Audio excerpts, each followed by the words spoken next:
இதோ வர என் dress first time உன் வீட்டுக்கு வந்தல அப்ப இந்த ட்ரெஸ் தான் நான் போட்டிருந்தேன்.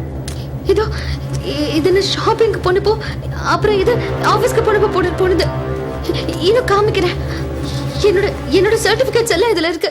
சார் இந்த வீட்டையும் இந்த பொண்ணையும் பார்த்தா எனக்கு என்னமோ டவுட்டா இருக்கு சார்.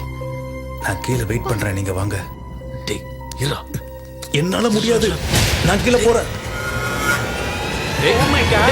அவனை பிடிங்க.